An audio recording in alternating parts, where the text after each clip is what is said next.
প্রিয় ভাই ও বন্ধুগণ, দেখুন শীতের দিনের পিঠা খাইতে আসছি শ্বশুর বাড়িতে। এই যে মাংসর ঝোল দিয়ে খাচ্ছি। অসংখ্য ধন্যবাদ যারা আমার ভিডিওটা দেখতেছেন। এই যে হ্যাঁ, শ্বশুর বাড়িতে আসাতে আমরা শীতের পিঠা দিয়েছে। আমার শাশুড়ি খুব আদর করে শীতের পিঠা দিয়েছে। দীর্ঘত 1 বছর যাবত আমার শ্বশুর বাড়িতে আমি আসি না,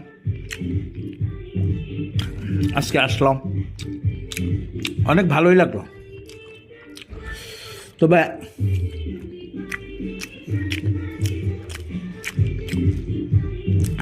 যারা আমার সাথে খেতে চান, যদি আজকে আসেন তাহলে আমার শ্বশুর বাড়িতে আসলে আপনারা আমার সাথে এই শীতের পিঠা, যেটা চুক্কা পিঠা বলে,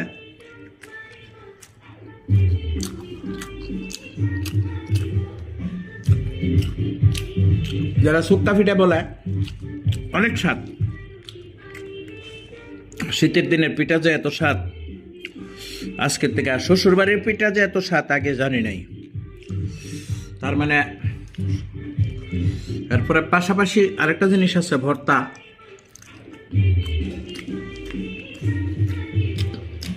আরে ভর্তাটা কই? এই যে দেখেন, আবার ভর্তা বিরিয়ানি আছে। যদি ইচ্ছা করেন আপনারা আমার সাথে ভর্তা বিরিয়ানি দিয়েও নাস্তা করতে পারেন। যদি আজকে আসেন তাহলে ইনশাল্লাহ আমার সাথে সবাই নাস্তা করতে পারবেন।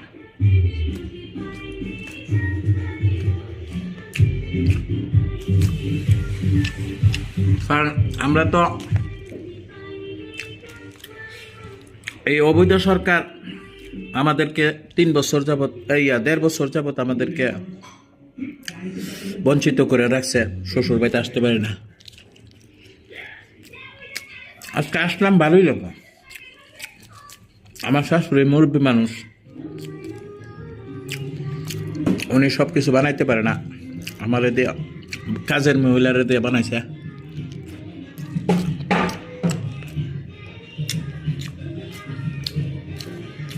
দেখুন,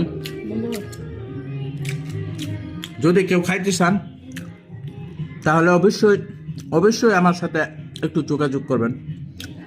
ভাই, এই সুৎকুর মহাজন ইউনূস আমাদেরকে অবৈধভাবে দৌড়াচ্ছে, তারই জন্য আমরা এই শ্বশুর বাড়িতে আসতে পারি না 3 বছর পরে।